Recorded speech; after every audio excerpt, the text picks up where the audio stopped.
mezclado de gases. Luego hay un cambio de entropía que se debe a la transición de fase, por ejemplo, al cambiar de un estado de agregación a otro. Y por último, el cambio de entropía que se debe al calentamiento. Nosotros sabemos que el desorden es función de la temperatura. Entonces, si estamos incrementando la temperatura, estaríamos dotando de mayor cantidad de movimiento a las partículas que componen al sistema. Eso haría que estuviéramos ante un estado más caótico, por lo tanto, la entropía tiene que incrementarse, ¿va? Entonces, sobre todo me gustaría que ahorita tuvieran en mente esos dos cambios de entropía, los dos últimos, el que se debe a la transición de fase y el que se debe a el calentamiento. Eso me va a servir para que podamos definir ahorita algo que se conoce como tercera ley de la termodinámica. Veamos en qué consiste.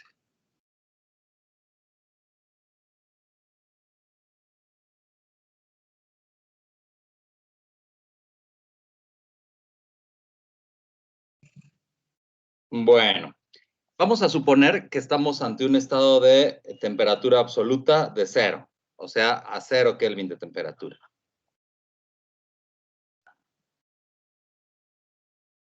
Voy a definir a esa temperatura como la temperatura inicial del sistema. Entonces, T1 es igual a 0 Kelvin. No dice OK, dice 0 Kelvin.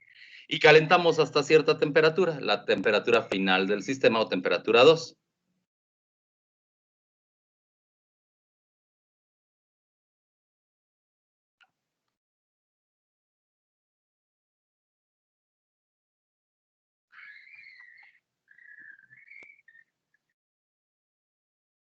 Simplemente esa temperatura 2 voy a decir que es la temperatura del sistema. Déjenme nada más dar acceso a sus compañeros. Ya están adentro. Ok, vamos a modelar este fenómeno en cuanto a la ganancia de entropía como un cambio de entropía debido al calentamiento. Entonces, ustedes recuerdan que ese cambio de entropía tenía que ver con la entropía que teníamos a cierta temperatura menos la entropía del estado inicial. El estado inicial lo voy a representar como una entropía cero. Entonces, nuestra ecuación del cambio de entropía debido al calentamiento sería la integral que va de la temperatura 0 Kelvin hasta la temperatura T de el Cp entre la temperatura diferencial de temperatura. ¿Ok? Ahora, ¿qué es lo que no conozco yo de esta expresión? Lo que yo no conozco es la entropía debida a, o más bien el estado entrópico que tiene el sistema a 0 Kelvin de temperatura. Entonces, la cuestión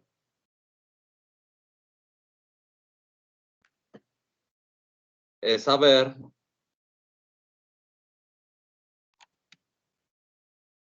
cuál es ese cero.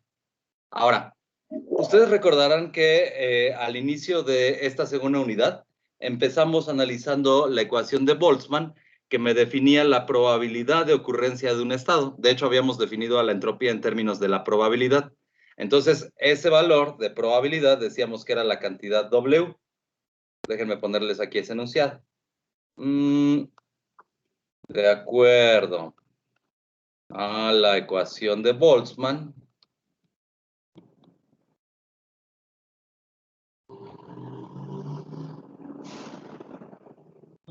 la entropía se relaciona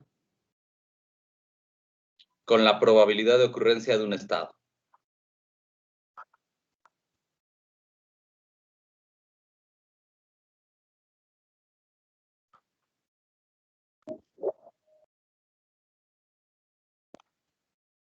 Es decir, la cantidad W mayúscula, ¿no? Porque acuérdense que la W minúscula la estamos utilizando para denotar al trabajo. La cantidad W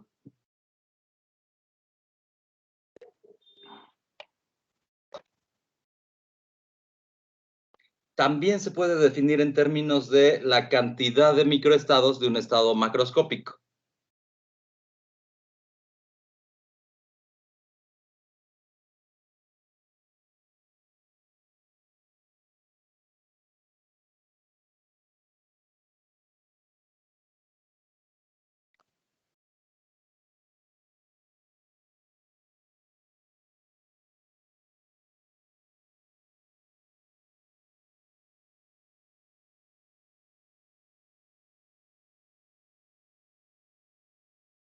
¿qué es eso de la cantidad de microestados para un estado macroscópico?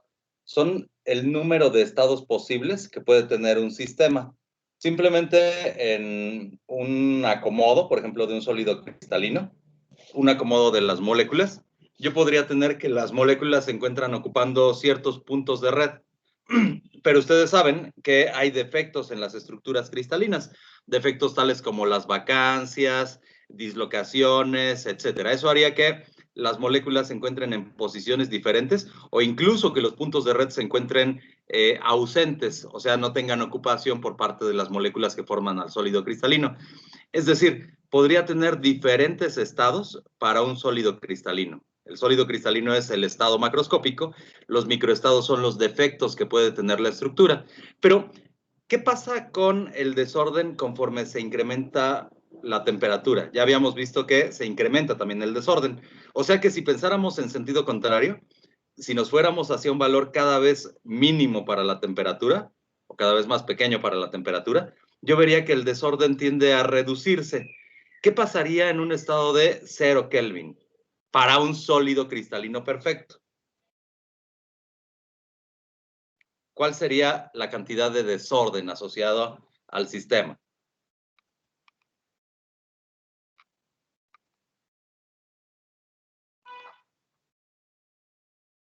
Bueno, como que están más bien ausentes ustedes.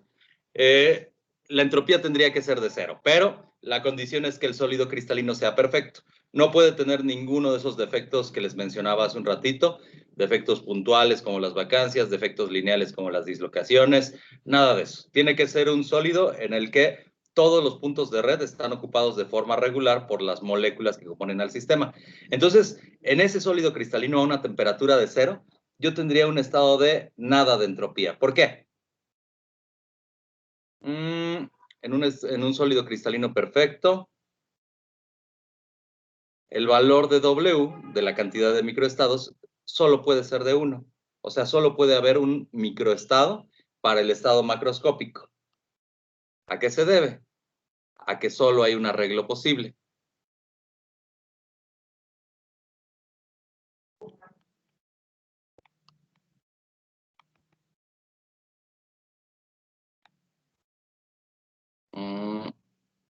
Entonces, ¿cómo me quedaría la ecuación de Boltzmann? Me quedaría que la entropía definida en términos de la constante de Boltzmann por el logaritmo natural de, en este caso, la cantidad de microestados, la cantidad W, tendría que ser igual a todo esto por el logaritmo natural de 1, un solo microestado.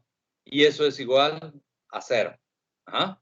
Entonces, a esta expresión se le conoce como la tercera ley de la termodinámica. La podemos expresar de una forma alternativa utilizando la notación de límites. Podríamos decir que el límite de la función entropía cuando la temperatura tiende al 0 absoluto tiene que ser igual a 0. Recuerden, hay una condición. La condición es que tengamos una sustancia cristalina perfecta. Por cierto, no han llevado ningún curso de estructura de los materiales, ¿verdad? Donde vean este tipo de defectos puntuales, lineales y todo eso. No, No, profe. Maldición. profe. Bueno, creo que eso se ve en biomateriales, ¿no, Vania? Sí, es en sexto. Hasta sexto semestre y esta materia pues es de tercero. Bueno, todavía les falta. Pero bueno, sepan que hay ciertos defectos en la estructura cristalina. Aquí la condición es que no los haya. Después, la siguiente clase, vamos a ver que en realidad sí los hay. O sea, el sólido cristalino perfecto es una idealización. Entonces, vamos a ver cómo se comporta la función entropía cuando tenemos que hay defectos intrínsecos al sistema. Eso se conoce como entropía residual, pero aguántenme una clasecita, ¿no? Bueno. Profe, ¿qué dijo que era KB? KB es la constante de Boltzmann. Gracias. Acuérdense que hay una relación entre la constante de Boltzmann, ¿cómo se llama esta? La constante de Avogadro y la cantidad R. Ahí les recomiendo que vean el primer video que vimos para la segunda unidad. ¿Sale? Bueno. Vamos a utilizar esta tercera ley para calcular los cambios de entropía desde una temperatura que va del cero absoluto hasta cierto valor de temperatura. Vamos a ver que para calcular esa entropía, le vamos a llamar entropía absoluta, yo lo que tengo que conocer es cómo son las transiciones de fase del material, y ahí es donde vamos a emplear la segunda ecuación que les dije al principio de la clase, la que se debe a la transición de fase. Entonces, el chiste es que utilicemos esas expresiones para conocer la entropía a cierta temperatura que tendría un sistema. Aquí hay una cuestión bien importante y es la cuestión de la tercera ley. Fíjense que la tercera ley está diciéndome que a un estado de cero temperatura voy a tener también cero entropía. O sea que el estado de cero temperatura me está sirviendo como una referencia para conocer la entropía de un sistema a cualquier temperatura, a diferencia de otras cantidades que hemos estado viendo, tales como la entalpía. ¿Se acuerdan cuál era ¿se acuerdan cuál era el valor de la referencia para calcular las entalpías de formación de una sustancia? Teníamos ahí una entropía en condiciones, una entalpía en condiciones estándar, ¿no? Pero además hacíamos una simplificación. Decíamos que la entalpía de formación para el alótropo más estable era igual a cero. Es una simplificación totalmente artificial, porque yo lo que necesito es un estado de referencia. Con la entropía no necesito ese estado de referencia. La propia tercera ley de la termodinámica es mi estado de referencia. Ajá. Eso quiere decir que a cualquier valor de temperatura diferente de cero, yo voy a tener una cantidad de entropía positiva. Ajá. ¿Están de acuerdo que tendría que ocurrir eso? O sea, conforme empiezo a tener un valor diferente de temperatura, estoy inyectando energía térmica al material, es decir, estoy incrementando la cantidad de movimiento de las partículas que componen al sistema, por lo tanto, siempre el caos tiene que ir creciendo, no puede decrecer conforme se incrementa la temperatura. ¿Ah? Entonces, mi valor de referencia para establecer eso va a ser el estado de cero temperatura. Ahora, ¿qué ocurre a valores de temperatura muy cercanos al cero absoluto? Ahí voy a ver que las sustancias siempre van a tener que estar organizadas en forma de sólido. Y la energía que yo le inyecte al sistema se va a traducir en vibraciones del retículo cristalino. Es decir, va a ser muy fácil calentar al material porque cualquier energía que yo le ponga se va a traducir en esas vibraciones. Todavía no se reparte la energía, de acuerdo con mi teorema de equipartición de la energía, en modos rotacionales, traslacionales, transiciones electrónicas, nada de eso. Todo va a estar traducido en términos simplemente de vibraciones en la estructura cristalina. Entonces, si yo lo que quiero analizar es eso, tengo que utilizar una función que me reproduzca el comportamiento experimental de un sólido cristalino. A esa función se le conoce como ecuación de Debye.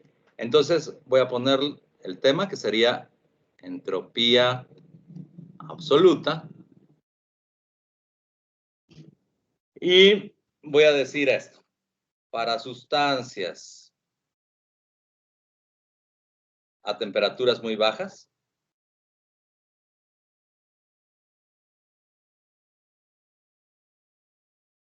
todo esto tiene que ver con que el valor del Cp no es una constante, sino que es una función de temperatura.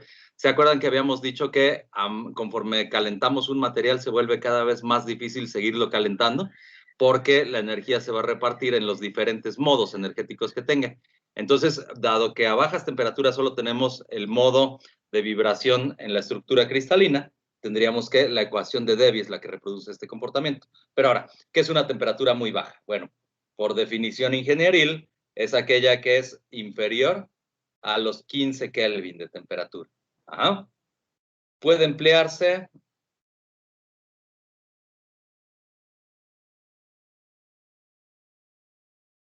la ecuación de Debye. Es el mismo Debye que sirve para establecer las unidades del momento dipolar que vimos en la química. ¿Se acuerdan que decíamos que el amoníaco tenía un momento dipolar como de 1.5 Debye y así? Es el mismo Debye. ¿Ah? Ahora, ¿cuál es la ecuación de Debye?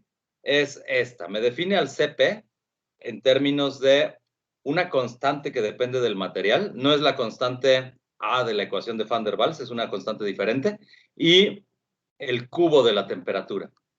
Entonces, esta A es característica de cada sustancia. Esa ecuación de Debye se parece muchísimo a otra que les había planteado alguna vez, que era la ecuación de transferencia de calor por radiación. ¿Se acuerdan que les había dicho que cualquier cuerpo que se encuentre a una temperatura superior al 0 Kelvin emite calor por el fenómeno de radiación? Entonces, esa tasa de transferencia de calor por radiación es igual a otra constante que se llama constante de Stefan-Boltzmann por la cuarta potencia de la temperatura. Tienen un comportamiento muy similar y eso se debe a características muy similares para los sistemas. Pero bueno, esta déjenme tacharla. Esta va a ser la ecuación que rija al CP a temperaturas muy bajas. Entonces, vamos a definir que para un intervalo de temperatura que vaya desde los 0 Kelvin hasta, bueno, le voy a poner aquí, voy a quitar esto, que vaya de 0 Kelvin hasta 15 Kelvin de temperatura, aplicaría la ecuación de Debye. Y la entropía debida al incremento de temperatura ya no es la misma que habíamos visto nosotros. Tendríamos que integrar desde el 0 Kelvin hasta cierta temperatura el valor del CP entre la temperatura. Ahora, podemos reemplazar el CP con esa ecuación de Debye. Me quedaría que la integral de 0 a la temperatura T es esa A por el cubo de la temperatura entre la temperatura, pero aquí voy a tener una temperatura que se cancela, me quedaría una temperatura cuadrática, ¿no? Entonces, el CP, bueno, ok. Podemos considerar esa cantidad de A como una constante. Me quedaría esto, AT cuadrada de T, y entonces, al integrar, me quedaría ahí que la A sale de la integral, es una constante, y otra vez tendríamos la tercera potencia de la temperatura entre 3. ¿Ah? Tengan cuidado, esto solo aplica para temperaturas que están en este intervalo, de 0 a 15 Kelvin. Entonces, vamos a utilizar estas expresiones para conocer el estado entrópico de cualquier sistema a cierta temperatura. Déjenme ponerles aquí el enunciado. La estrategia para calcular S a cierta temperatura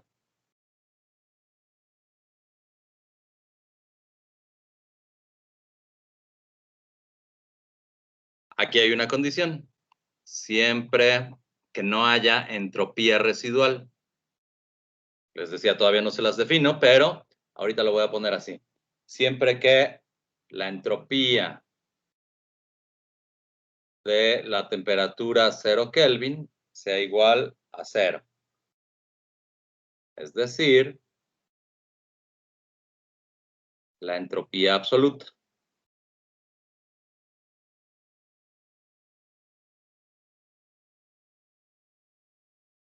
Es la siguiente.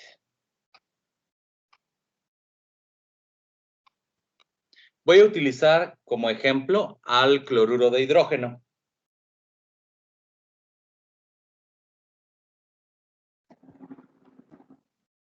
HCl, que se encuentra a una temperatura de 298.15 Kelvin y a una presión de un bar, es decir, se encuentra en condiciones normales de presión y temperatura. ¿Va? Quiero conocer cómo es el cambio de entropía desde los 0 Kelvin, que es mi estado de referencia, hasta la temperatura ambiente. Tengo que ir conociendo los cambios de entropía que definen a cada paso. En el primer paso, yo tendría una temperatura muy cercana al 0 Kelvin. Ahí es donde aplica la ecuación de Debye. Entonces, como primera etapa, tendría la ecuación de Debye. O sea, lo que estoy haciendo es calentar al cloruro de hidrógeno desde 0 Kelvin hasta 298.15 Kelvin. Y voy a ver cómo se van comportando los cambios de entropía que se deben a cada proceso. Aquí me equivoqué con Debye, es con Y. Entonces, ¿dónde aplica la ecuación de Debye? Aplica de el intervalo que va de 0 a 15 Kelvin. Bueno, vamos a ponerle 16 Kelvin. Ajá. Aquí les voy a poner cuál es el proceso. Y de este lado les voy a poner cuál es el cambio de entropía.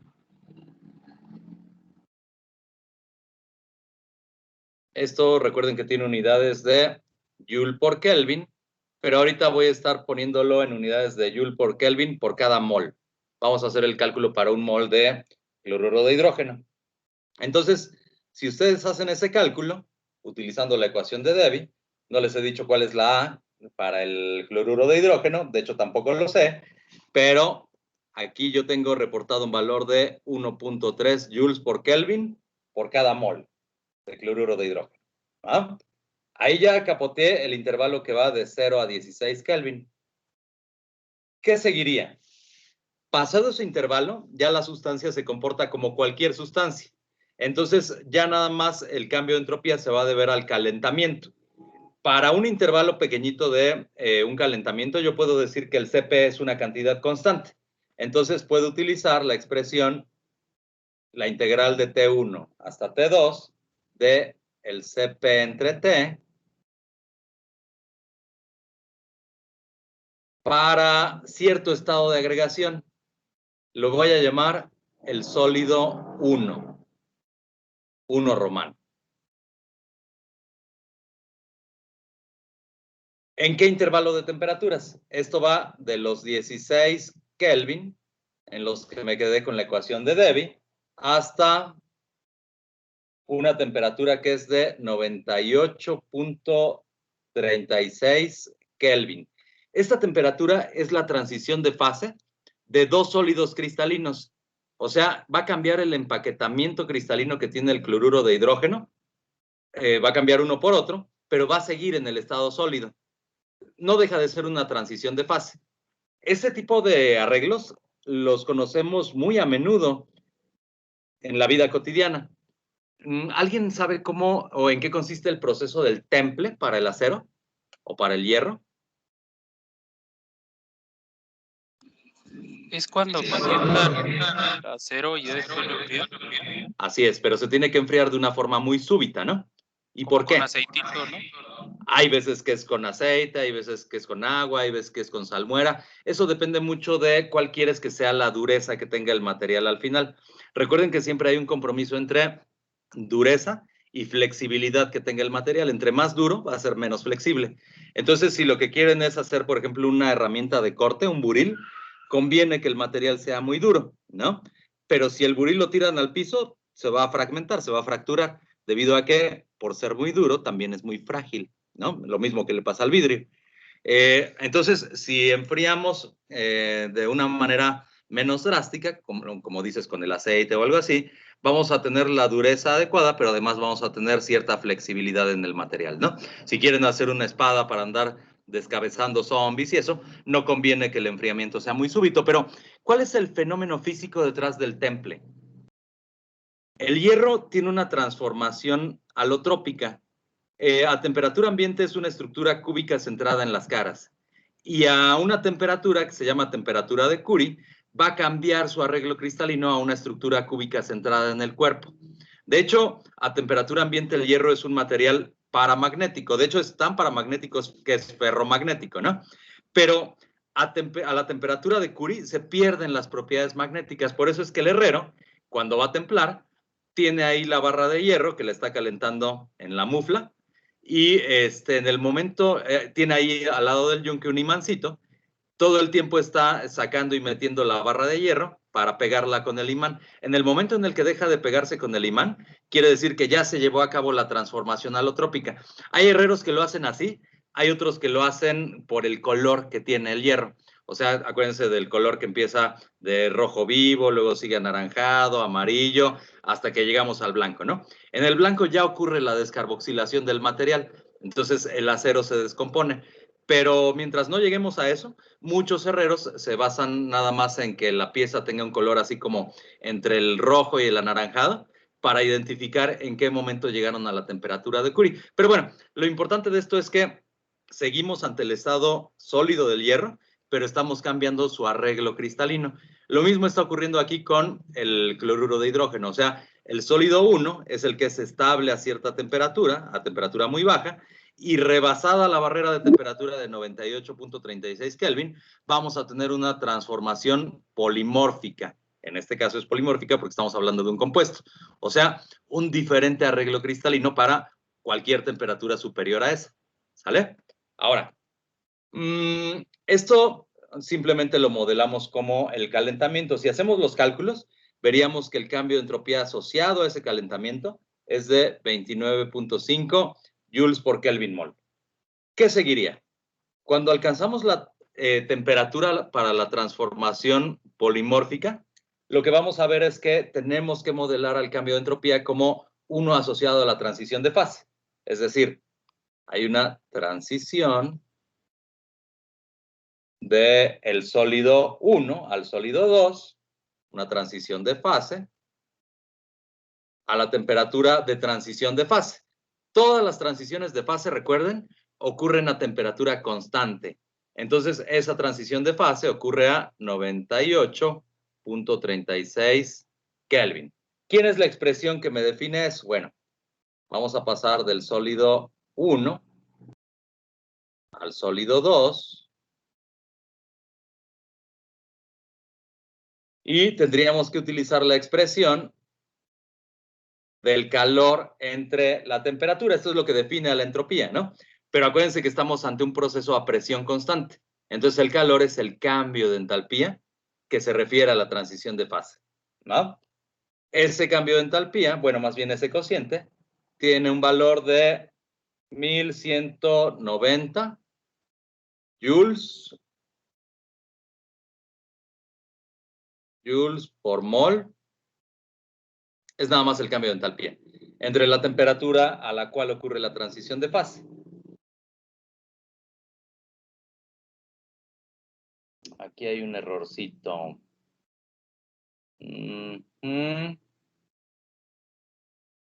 La temperatura de transición de fase entonces es los 98.36 Kelvin. Ok, si hacen ese cociente van a ver que el resultado es de 12.1 joules por Kelvin mol. ¿Sale? ¿Qué seguiría como cuarta etapa? Nuevamente estaría convirtiendo todo el sólido 1 al sólido 2. Si sigo calentando, simplemente voy a tener que el cambio de entropía se asocia al calentamiento.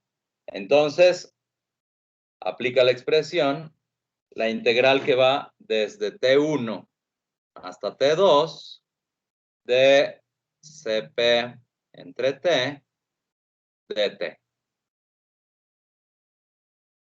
¿Cuál es el intervalo de temperatura? Esto es para el sólido 2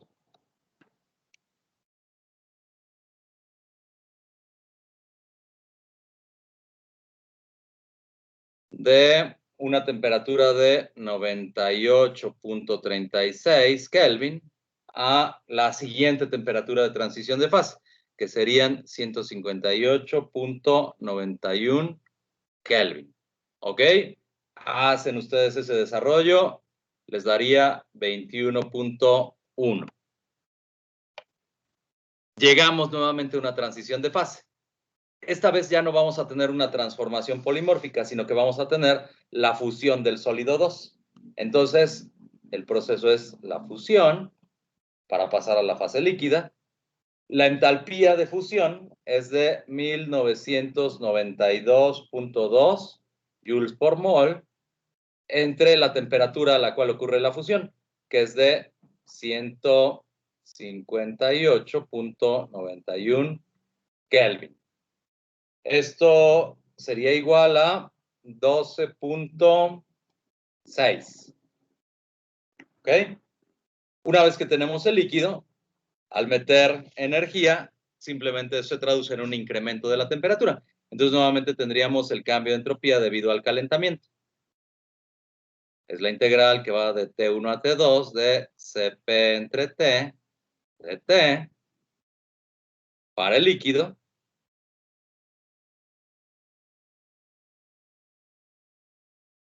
¿Cuál es el intervalo de temperaturas?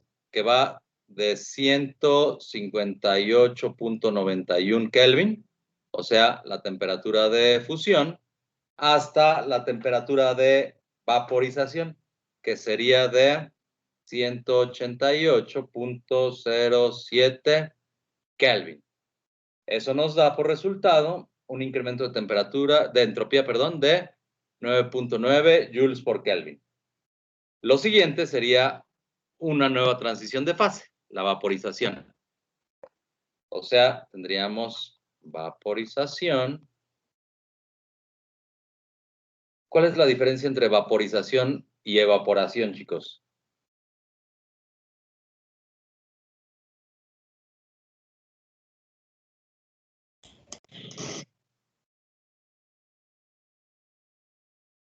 ¿O piensan que no hay ninguna diferencia?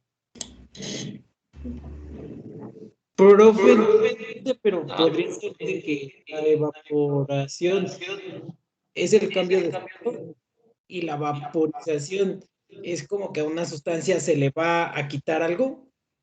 No, ambas involucran una transición de fase, nada más que es a diferentes condiciones. En la vaporización, yo tengo que estoy llegando a la temperatura de ebullición de un líquido. ¿Ah? De hecho, le podría llamar también a la vaporización ebullición. ¿Cuál es la temperatura de ebullición del agua? 100 grados Celsius, ¿no? Sí. Pero a ver, ¿nosotros tenemos 100 grados Celsius cuando se evapora un charco de la calle? No. No, estamos teniendo un cambio de fase a temperatura ambiente, ¿no? A una temperatura muy por debajo de la temperatura de ebullición. Ese proceso es la vaporización. ¿Por qué se lleva a cabo?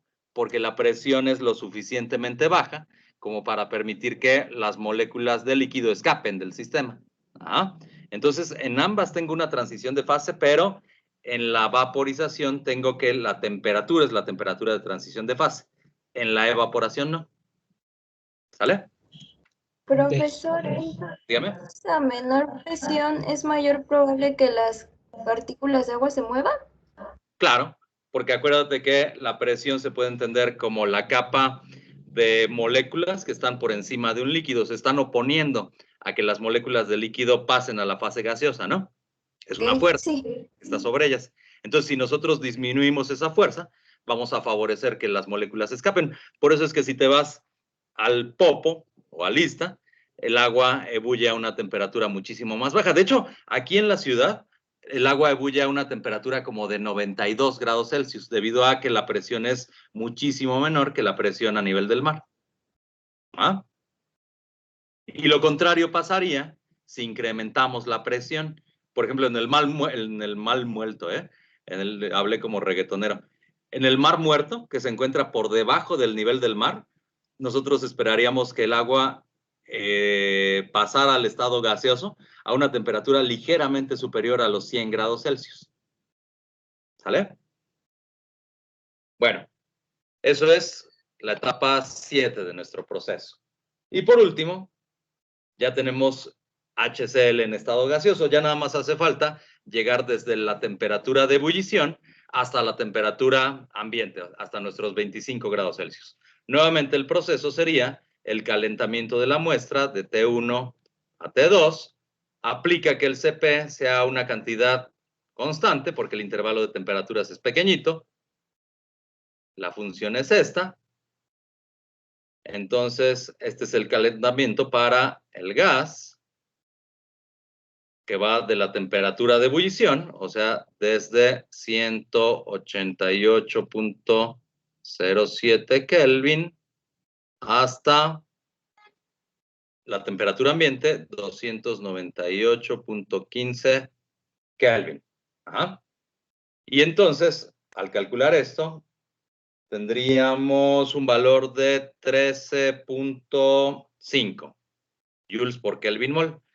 Hago la suma de todas estas cantidades. El valor de la entropía para las condiciones estándar y a una temperatura de 298.15 Kelvin es igual a 185.9 joules por Kelvin mol. Este es el total. ¿Sale? O sea, para conocer la entropía a cierto valor de temperatura, lo que tengo que hacer es irme desde el 0 Kelvin de temperatura, saber cuáles son los procesos que intervienen en el calentamiento y asociar a cada uno de esos procesos un cambio de entropía correspondiente. Pero el estado de referencia, lo que quiero que les quede bien claro de aquí, es que el estado de referencia es el cero absoluto, la tercera ley de la termodinámica, a diferencia de la entalpía. ¿Vale? Déjenme graficarles nada más lo que acabamos de hacer. Aquí hay un pequeño error en el libro de texto, del cual lo saqué. Esta es la entropía absoluta y esta es la temperatura absoluta. ¿Se acuerdan que la ecuación de Debye tiene un comportamiento cúbico? ¿Se acuerdan que la función f de x igual a x cúbica tiene más o menos esta forma, ¿no? Entonces, al principio, hasta temperaturas cercanas al cero absoluto, tengo ese comportamiento cúbico para la función. ¿Ah? Esto más o menos es hasta los 16 Kelvin. Déjenme borrar aquí la K. Ahí está. Ahora, conforme empiezo a seguir calentando el material, tendría ahora una función logarítmica, ¿no? Que es la que se debe al calentamiento del material. Entonces, eso iría hasta la transición de fase, que va desde el sólido 1 hasta el sólido 2. ¿A qué temperatura habíamos quedado que ocurría eso? A una temperatura de 98.36.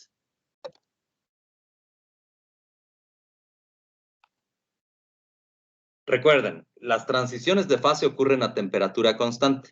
Entonces, sigue creciendo la entropía, pero no crece la temperatura. La temperatura es una constante.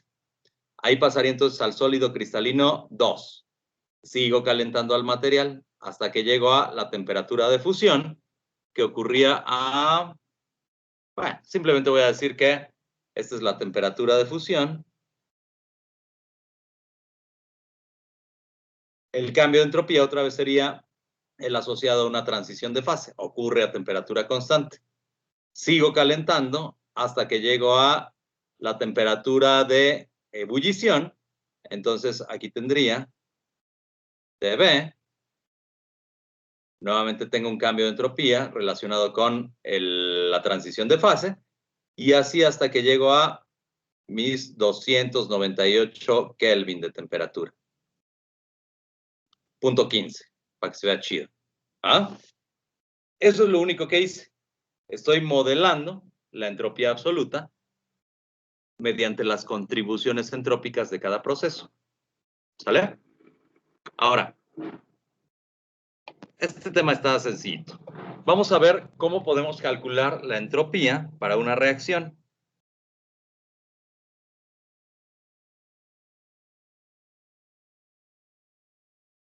Una reacción química.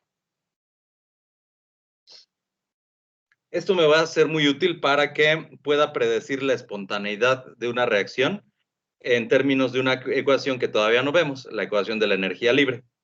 Pero si yo utilizo estos valores de cálculo de la entropía de reacción, también podría conocer la espontaneidad de un proceso simplemente fijándome en la segunda ley de la termodinámica, es decir, saber cuál es el cambio de entropía del universo. ¿Vale? Bueno, déjenme definirles esta entropía de la reacción como delta SR. Recuerden que este cerito significa que estoy ante las condiciones estándar, ¿va? Entonces, esto se define de una manera muy parecida que como habíamos definido la entalpía de reacción. O sea, es la sumatoria de los coeficientes estequiométricos por la entropía absoluta de los productos menos lo mismo, pero de la entropía absoluta de los reactivos.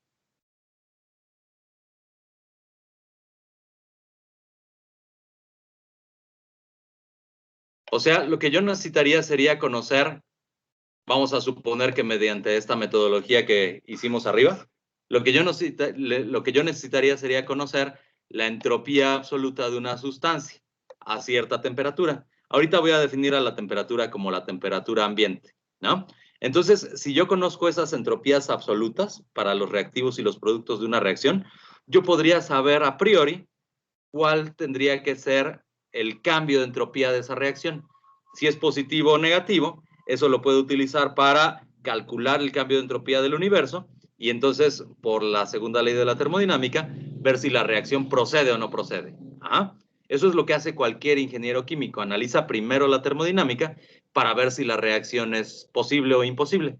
Hay reacciones que son posibles dependiendo del valor de la temperatura. Por ejemplo, que son imposibles a baja temperatura, pero que se convierten en posibles a alta temperatura. Necesitamos esa ecuación de la energía de Gibbs para que veamos de qué va esto. Pero bueno, de momento ahorita déjenme presentarles una tablita en la que se da el valor de entropía absoluta para diferentes sustancias, las más comunes en la ingeniería. Eso se encuentra aquí en la biblioteca de contenidos. Me voy a ir al bloc de notas. Acuérdense que hay que como que tallarle tantito aquí, école, para que aparezcan estos libritos. Y aquí en el tema de la segunda ley de la termodinámica, aparece en entropía. Aquí hay unos videos que les apuesto que no han visto, son los videos de Khan Academy, pero lo que me interesa ahorita es que vean esta tablita de aquí. Acuérdense que en todos los textos hay errores. En este dice entalpías molares estándar. Y no, no son entalpías molares estándar, son entropías absolutas en condiciones estándar. Vean las unidades. Son joules por Kelvin, mol. ¿Ah? Entonces, estas son las entropías absolutas de las sustancias más comúnmente utilizadas en ingeniería. ¿Qué es lo primero que vemos de esta tabla? Fíjense que todas son cantidades positivas. Eso es algo coherente con lo que ya sabemos. O sea, a cualquier estado de temperatura diferente de la temperatura cero, yo voy a tener un desorden intrínseco al sistema. Entonces, siempre voy a tener un valor positivo de entropía. ¿Ah? Entonces, todas las entropías son positivas. Fíjense que, por ejemplo, es diferente la entropía para el carbono grafito y para el carbono diamante. Para convertir uno en el otro, justamente tendría que estar haciendo una transformación de la estructura cristalina. Esta vez no es una transformación polimórfica, porque es un elemento, sino que es una transformación alotrópica. ¿Ah? Y así, cada sustancia tiene cierto valor de entropía.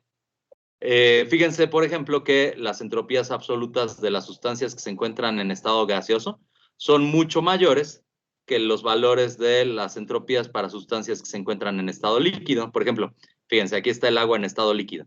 Tiene una entropía absoluta de 69.9 joules por Kelvin. Y el agua en estado gaseoso tiene un valor de 188.7.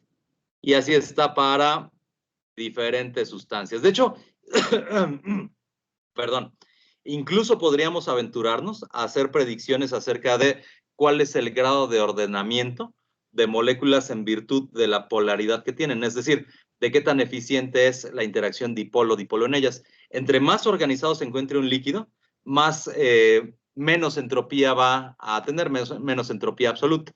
Entonces, si yo analizo al agua en comparación con el amoníaco, que tiene un menor momento dipolar, vería que el amoníaco tiene de forma intrínseca una mayor cantidad de desorden.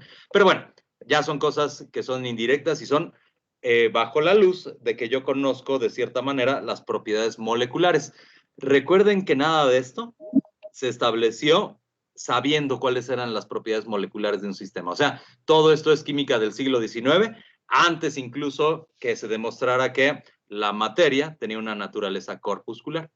Y bueno, ya nada más para terminar con esta tablita, vean, hay sustancias de interés biológico como aquí está el metanol, el etanol, el formaldehído, ácido acético y por último tenemos a la glucosa, y a la sacarosa. Entonces, esta tablita les va a servir para cuando lleven su curso de bioquímica. Ténganla por ahí a la mano. Nada más, por favor, cámbienle aquí esta etiqueta que diga entropía absoluta en condiciones estándar. ¿Va? Déjenme copiarla para que la peguemos aquí en el pizarrón mágico, mi alegría.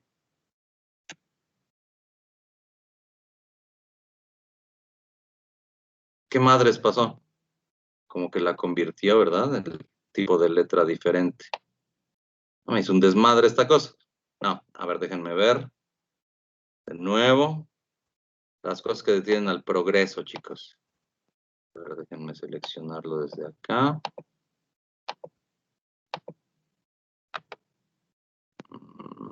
A ver si se deja.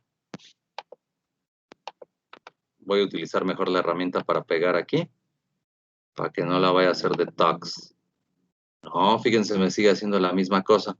Bueno, ni modo. Ustedes ábranla, por favor, ahí en su biblioteca de contenidos. Vamos a hacer un ejercicio que tiene que ver con calcular la entropía de reacción. Entonces, dice, calcule la entropía de reacción en condiciones estándar de las siguientes reacciones.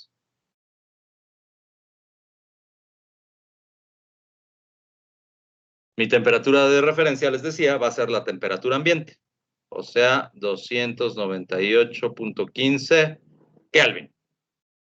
La primera reacción es esta. Es el CaCO3, carbonato de calcio, que se encuentra en la fase sólida. Y según este diagrama, o según esta ecuación química, ese se va a descomponer en óxido de calcio, que también se encuentra en la fase sólida, más CO2, gaseoso. Este justamente es el proceso de clinkerización para el cemento. O sea, a partir del carbonato de calcio, que está presente en las rocas metamórficas como el mármol o sedimentarias como la piedra caliza, eso se mete a hornear en un horno rotatorio y de ahí obtendríamos la cal viva, el óxido de calcio. Eso es para la formulación del cemento tipo Portland. Bueno, aquí lo que tengo que hacer es darles las cantidades de entropía absoluta asociadas a cada sustancia. Si se fijan en la tablita que acabamos de ver, no están ahí reportados. Entonces apúntenle porque no siempre les voy a vivir. Esos valores de entropía absoluta son de 92.9 joules por Kelvin mol para el carbonato de calcio, de 39.8 y de 213.6. Vamos a ver. Si esta reacción se encontrara aislada del universo, es decir, que esta ecuación química fuera el sistema, ¿qué me predeciría un cambio de entropía positivo? ¿Que la reacción se puede o no se puede? Positivo es que sí se puede. Que sí se puede. Significa que la reacción se lleva a cabo en el sentido en el que está escrita, y de forma espontánea. ¿Qué implicaría un cambio de entropía negativo? Que la reacción es imposible, ¿no? Pero fíjense en la trampota. Les estoy diciendo que el sistema constituye en sí mismo al universo. O sea, la reacción se encuentra aislada del resto del universo. Eso se los digo por este otro ejemplo. Vean, el caso B es el caso del hidrógeno. Son 2 moles de hidrógeno en estado gaseoso, más oxígeno, 1 mol de oxígeno en estado gaseoso, que reaccionan para formar 2 equivalentes químicos de agüita de coco. Ahorita voy a decir que la agüita se encuentra en la fase líquida. ¿Cómo ven esta reacción? Vamos a pensar nada más en el orden o desorden que contenga. ¿Dónde tengo más desorden? ¿Dónde tengo más caos? ¿Del lado de reactivos o del lado de productos? En reactivo. De reactivos, ¿por qué? Porque Muy bien, pero son díganme gases. por qué. Son gases. Fíjense que aquí tengo 4 equivalentes, no, 3. 3 equivalentes químicos de gas, 2 de hidrógeno y 1 de oxígeno, que se encuentran justamente en la fase gaseosa, una fase muy caótica. contra dos equivalentes químicos del compuesto que se encuentra en la fase líquida. El líquido está muy ordenado en comparación con los gases. Entonces, ¿qué le está pasando al sistema? Se está ordenando. ¿Cómo predecirían ustedes que fuera el cambio de entropía? ¿Positivo o negativo?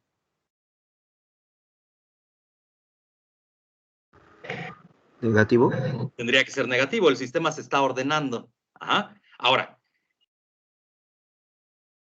desde el punto de vista de la segunda ley de la termodinámica, si el sistema se encuentra aislado del universo, este proceso tendría que ser imposible. ¿Están de acuerdo?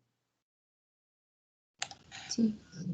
Pero pónganle un cerillo a un poquito de hidrógeno y van a ver si no prende, van a ver si no se lleva a cabo la combustión para producir agua. Es decir, la reacción sí es espontánea, pero no estoy fijándome en toda la información. Lo que tengo que saber aquí es cuál es el cambio de entropía de los alrededores para así poder saber cuál es el cambio de entropía del universo y entonces sí, predecir cuál es la dirección que tiene que tener el proceso. ¿Ah? De hecho, esta reacción procede a pesar de que se está ordenando. ¿Por qué? Por la cantidad de energía que es liberada hacia los alrededores. O sea, hay un término entálpico que hace que la reacción sea muy espontánea, aunque el término entrópico sea muy pequeñito o incluso negativo. Ajá. Bueno, déjenme darles valores para esta ecuación química, porque tampoco hay valor del hidrógeno ahí en la tablita. Para el hidrógeno, por cada mol, voy a tener 130.6 joules por Kelvin mol. Para el oxígeno es de 205.0. Y para el agüita de coco, esa sí la tienen. Tienen que agarrar la que esté en la fase líquida. Es de 69.9 joules por Kelvin mol. Y déjenme ponerles de una vez un tercer ejemplo. Es un equivalente químico de nitrógeno en fase gaseosa que se combina con oxígeno para darme óxido de nitrógeno. Dos equivalentes químicos. Este también se encuentra en la fase gaseosa. Este es un neurotransmisor, el monóxido de nitrógeno. El del oxígeno ya lo tenemos. El valor es de 205.0. El del nitrógeno es de 191.5. Y el del monóxido de nitrógeno es de 210.6. ¿Ah? Entonces, vamos a hacer este ejercicio de dos maneras.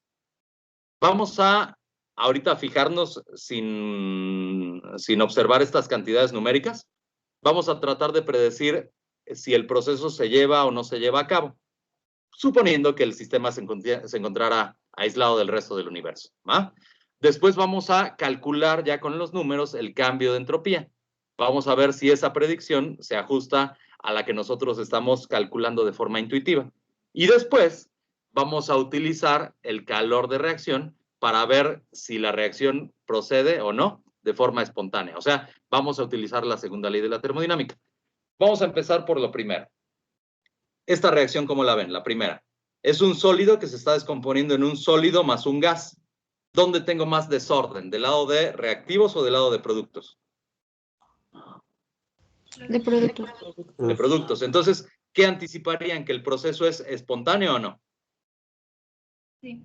Sí, que es Sí. espontáneo. Entonces, en color azul, para mis respuestas intuitivas, voy a decir que el cambio de entropía tiene que ser mayor que cero. El cambio de entropía de la reacción. ¿Qué me dicen en la siguiente ecuación? Ya habíamos visto que el sistema se ordena, entonces ahí yo anticiparía un cambio de entropía menor que cero. ¿De acuerdo? O bien, podría decir que la reacción ocurre en sentido contrario, que el agua se electroliza para formar de forma espontánea hidrógeno y oxígeno. ¿Ah? Y para la tercera reacción, ¿cómo ven?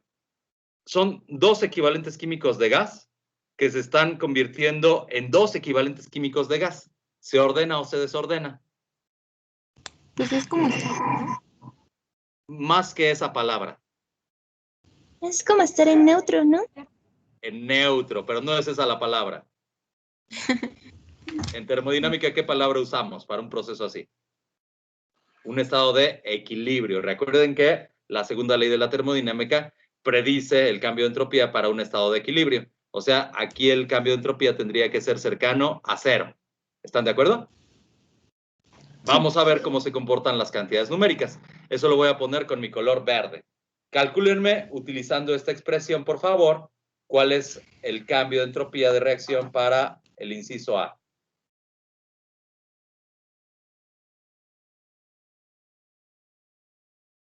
Ese estado de entropía de 0 lo podría interpretar en términos de que la reacción se encuentra en equilibrio. O sea, tengo las dos flechitas azules, una jala para acá y la otra para el otro lado. ¿Ah? La primera es 160.5 Joule sobre Kelvin mol. Ok. Dígame una cosa, ¿consideró los coeficientes estequiométricos? Ah, que de hecho no hay Sí, ninguno, pero ¿verdad? son uno, ajá. Sí, ok. Entonces, repítame por favor el valor. 160.5 Joule sobre Kelvin. 160.5 joules por Kelvin por mol. Porque acuérdense que estos valores se encuentran reportados en joule por Kelvin mol. ¿Ah? ¿Es algo consistente con lo que ya sabíamos? Sí, el sistema se está desordenando. El cambio de entropía tiene que ser una cantidad positiva. Veamos el segundo caso. No se olviden de tomar en cuenta estos coeficientes estequiométricos.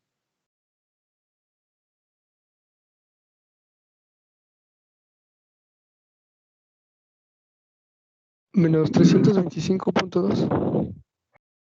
0.2 joules por Kelvin mol. También es coherente con lo que vimos al principio, ¿no? Si el sistema se está ordenando, quiere decir que el cambio de entropía tiene que ser una cantidad negativa. ¿Hasta dónde vamos? Si el sistema se encontrara aislado, este sería un proceso imposible. Y ahora, para el tercero, yo esperaría un cambio de entropía muy pequeñito, numéricamente. Veamos si es cierto. ¿Cuánto les da?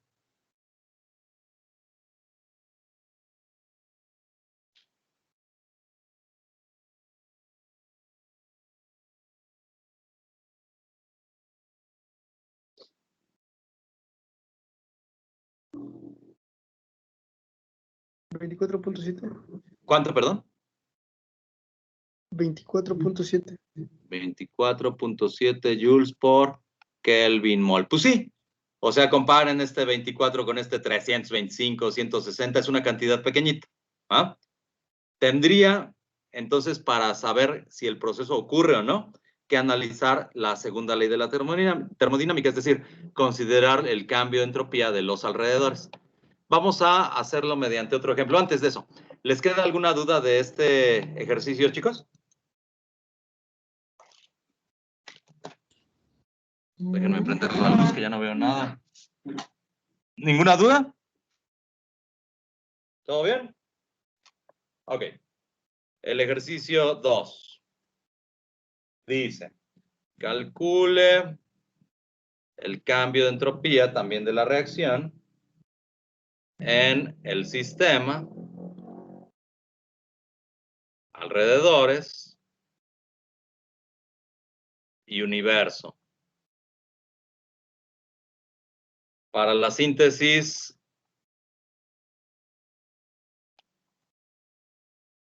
del amoníaco, esa síntesis se lleva a cabo mediante un proceso que se llama proceso Haber a una temperatura de 25 grados Celsius, la temperatura normal. ¿Para qué va? ¿Cuál es la reacción? Es lo primero que nos tenemos que preguntar. Es nitrógeno en estado gaseoso más 3 moles de hidrógeno, también en estado gaseoso, y esto me da 2 moles de amoníaco. A esas condiciones de presión y temperatura se va a obtener en estado gaseoso. ¿Ah? ¿Qué otro dato necesito? Necesito el calor de reacción. El delta H de la reacción en esas condiciones, sería condiciones estándar, es de menos 92.6 kilojoules por mol. Es decir, es una reacción exotérmica. ¿Ah? Ok. Tenemos valores para todos estos compuestitos. En la tabla creo que no aparecen, pero sí aparecen en el ejercicio anterior. A ver, déjenme ponérselos aquí. Para el nitrógeno es de 191.5. Para el hidrógeno es de 130.6. Y para el amoníaco, ese no lo tengo, pero sí viene en la tabla, es de 192.5. Recuerden, esto se encuentra en perdón, no en kilojoules, en joules,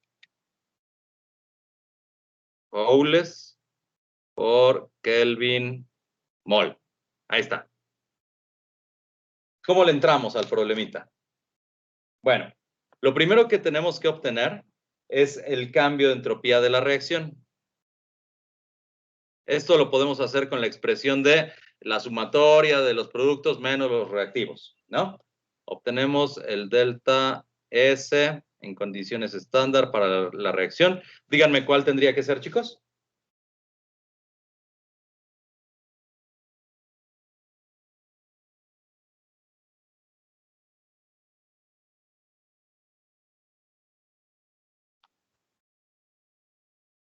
Voy a añadirles aquí al enunciado del problema el decir si el proceso ocurre o no de forma espontánea. Diga si el proceso es espontáneo.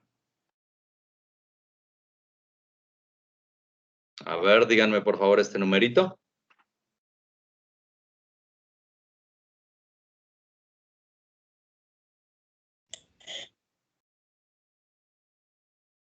Menos 586.5. 536.5. No, A ver, 86. 86. ¿Alguien que me confirme esa cantidad, por favor? Se me hace que es una cantidad muy grande para el ordenamiento que tenemos. A mí me dio, A ver, a mí me dio menos 196.8. menos 196.8. A ver, vámonos por nuestra intuición. ¿El sistema se está ordenando o desordenando? Ordenando. Se está ordenando, muy bien. Entonces, si está bien, esperamos un cambio de entropía negativo. ¿Qué tanto? Fíjense que más o menos todos tienen la misma cantidad de entropía absoluta. Aquí lo que gobernaría son los coeficientes estequiométricos. Entonces, nada más, por favor, alguien confírmeme alguna de las dos cantidades. Ay, También a el mí también me salió menos 196.8. Ok, las mayorías siempre son cuerdas. Entonces, nos quedamos con esta de acá. Joules por Kelvin mol. Cámara. Ahí está el cambio de entropía de la reacción. Ahora, ¿qué es lo que está ocurriendo entre el sistema y los alrededores? El sistema está liberando calor. ¿Quién absorbe ese calor? Los alrededores, ¿no? La misma cantidad que emite uno, absorben los otros. Entonces, déjenme expresarlo eso. Como el sistema está en equilibrio térmico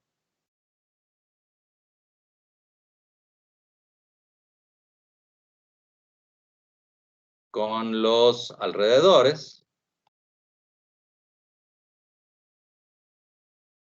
yo tendría que la entalpía de reacción del sistema es menos la entalpía que es de los alrededores. O sea, la entalpía del sistema, bueno, la voy a poner así, mejor al revés. El cambio de entalpía para los alrededores es igual a menos el cambio de entalpía del sistema. Todo lo que salió de uno está entrando al otro. Ahora, voy a utilizar eso para definir el cambio de entropía de los alrededores. El cambio de entropía de los alrededores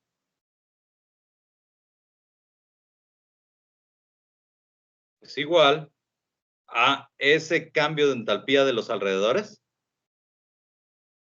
entre la temperatura de referencia, que es nuestros 25 grados Celsius. O sea, esto se convierte en un menos que multiplica al calor de reacción, que es de menos 92.6 kilojoules por mol entre la temperatura absoluta de 298.15 Kelvin. ¿Cuánto les da ese cambio de entropía para los alrededores, chicos?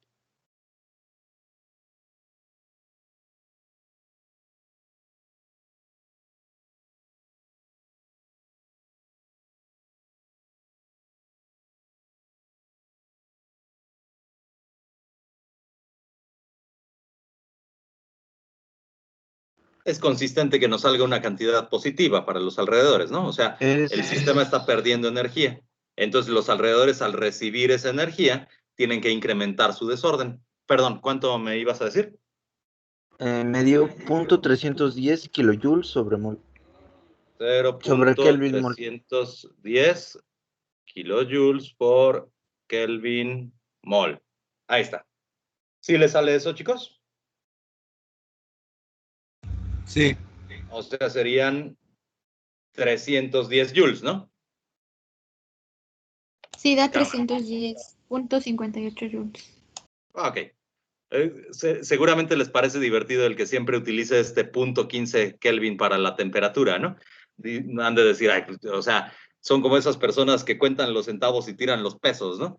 Al final de cuentas tenemos un montón de propagación de errores por cuestiones de los decimales que tomamos para el peso molecular y un montón de cosas, pero eso sí quiero tener mis punto 15 Kelvin ahí, ¿no? Bueno, siempre que sea posible, chicos, úsenlo. Acuérdense que por lo menos esperamos un 15% de error en cualquier cálculo termodinámico. Si a eso le añadimos que le estamos quitando el punto 15, entonces el error se podría propagar de forma más alarmante. Bueno, vamos a calcular el cambio de entropía del universo. ¿Quién es el cambio de entropía del universo? Simplemente el cambio de entropía del sistema más el de los alrededores, ¿no? O sea, delta S del sistema más delta S de alrededores. Ya tenemos las cantidades. El del sistema era menos 196, ¿qué, chicos? Déjenme ver. 196.8. Joules por Kelvin mol, más el de los alrededores, que es de 310 joules.5, para que no digan que no les tomo los decimales. Joules por Kelvin mol.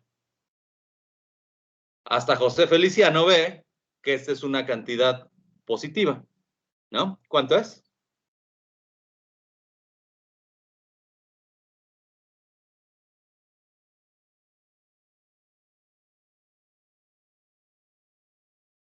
$113.78. 113.78 joules por Kelvin mol. Ok. ¿Se asemeja a lo que sabemos del proceso? O más bien, ¿el proceso se puede o no se puede llevar a cabo? Se puede. Sí se puede. Si esta es una cantidad positiva, quiere decir que se puede. Ajá. Ojo, no estoy diciendo con estos cálculos qué tan fácil va a ser el proceso. Yo podría decir que si ese cambio de entropía del universo es una cantidad muy grande, entonces el proceso sería muy espontáneo, pero no necesariamente. Tengo que saber qué tan, por ejemplo, exotérmico va a ser el proceso, etcétera, ¿no? Y además tampoco puedo saber cuál es la potencia del proceso, o sea, en qué tanto tiempo se lleva. Puede ser que sea un proceso tan espontáneo, que sea explosivo, o bien puede ser una reacción que me tarde 10,000 años, eso no lo sé. La termodinámica no me lo dice. Solo me dice si el proceso se puede llevar a cabo o no de forma espontánea. ¿Ah? ¿Hasta dónde vamos? Sí se puede. Allí en la guía de estudios, chicos, hay muchas preguntas de este estilo del primer ejercicio que hicimos. Les preguntan si ustedes predecirían la espontaneidad de la reacción o la dirección en la que se encuentre la reacción. O sea, puede ser que de plano nada más les pongan reactivos y productos y no les pongan la flechita. Entonces ustedes tienen que poner hacia dónde sospechan que va la flecha. ¿Ah? Ahora, ya nada más para terminar, quiero que concluyamos que esa información no es suficiente para saber si la reacción ocurre o no ocurre. Es analizar a la segunda ley de la termodinámica, es decir, saber cómo se comporta también el cambio de entropía para los alrededores, de ahí conocer el cambio de entropía para el universo, y de ahí sí podemos decidir si el proceso se lleva o no de forma espontánea. Bueno, muy difícil, ¿no? Porque no siempre voy a poder conocer las variables termodinámicas de los alrededores. O sea, si yo quiero derretir un cubito de hielo en mi mano, ¿qué tanto estoy incrementando la temperatura de los alrededores? Pues nada, ¿no? Porque los alrededores son un almacén térmico. Entonces, lo que vamos a hacer en la siguiente clase es tratar de definir a la segunda ley de la termodinámica, pero nada más fijándonos en cuáles son las propiedades termodinámicas del sistema. Ya me voy a olvidar de los alrededores. ¿Ah? Y ahí le dejamos, a menos que haya alguna duda. Maestro, entonces, positivo se puede decir que es proceso espontáneo, ¿no? Y si fuera Así es. negativo, quiere decir que es una reacción imposible. Es una reacción imposible en el sentido en el que está pintada. Ajá. Ajá. Puede Entonces ser tendremos posible en que el ponerla sentido de otro contrario de la ecuación. sentido. ¿Ah? Sí, Sí, sí. básicamente esa es la conclusión. ¿Todo bien, Ali? Sí, maestro, gracias. Ándale, pues. Entonces nos vemos, chicos. Profe, Cuídense mucho. ¿puedo ¿Qué quiere, ¿puedo Misha? preguntarle rápidamente? Sobre lo de la vaporización que comentó, es por eso que el valor que la otra vez nos dio de 88 joules sobre Kelvin mol Ajá. es que todos los líquidos se están vaporizando a temperatura ambiente. ¿Te refieres a la regla de Troughton? No tanto eso. O sea, ese valor de entropía sería el mismo si tuviéramos una vaporización en el punto de ebullición que si tuviéramos una transición de fase a temperatura ambiente, o sea, una evaporación. Siempre le ganaríamos eso de entropía. Se debe más que otra cosa al hecho de que estamos, acuérdense, que pensando en un gas como un gas ideal, o sea, aquel en el que no hay interacción entre partículas. Entonces, podríamos pensar que más o menos el desorden que gana un líquido al pasar a ese estado, digamos, ideal, es aproximadamente el mismo. Por eso es que siempre tenemos el mismo valor de 88. Ok. Gracias, ¿Va? profesor. Sí. Acabo de ver, ahora que mencionas el número 88, acabo de ver en una serie, en la de Designated Survivor, que ese número 88 implica una cuestión de supremacía racial, de eugenesia. Los nazis asocian ese 88. Ay, pero ya se me olvidó cuál era el significado del número. Déjenme acordarme y la siguiente clase les digo. ¿Va? Hay una mariposa que se llama mariposa 88, es el nombre común, porque tiene un 88 en las alas, así como dibujadito. No me acuerdo cuál es el nombre científico, pero qué chistoso, ¿no? Y también para los japoneses, el número 18 y el número 88 son así como números de la suerte. ¿Quién sabe? ¿Alguno de ustedes cree en cosas como numerología, cabala y así? Acuérdense que les voy a recomendar una película bien chida, Pi, el orden del caos. Se trata de una persona que trata de encontrar patrones para ganar la bolsa de valores. Entonces su mentor trabajaba investigando patrones dentro del número pi, pero pues pi es un número irracional. Está bien chida la película, pero lo interesante de esto es que en una de esas platica con un judío y le dice que toda la cábala, o sea, todo el alfabeto judío, está basado en relaciones numéricas. Entonces hace las cuentas para definir las palabras padre, madre e hijo, y son sucesiones así numéricas que dan ciertos resultados. Está bien interesante esa película, véanla por favor. ¿Ah? En una noche de insomnio, si la encuentran de una vez, pues de una vez véanla. ¿Ah? Bueno, vámonos chicos, nos vemos. ¿Cómo dijo que se llamaba la película, profe? Se llama Pi, el orden del caos, o sea, el número Pi. Ah, ok. Gracias. Creo que está si no está en Prime, está en Amazon. No, si no está en Prime, está en Netflix. En cualquiera de esos dos, pero sí está. Yo la tengo agregada en Netflix. Cámara, pues ahí se mocha luego. ¿Ah? Gracias. Bueno, cuidado chicos, hasta luego. Hasta luego, profe.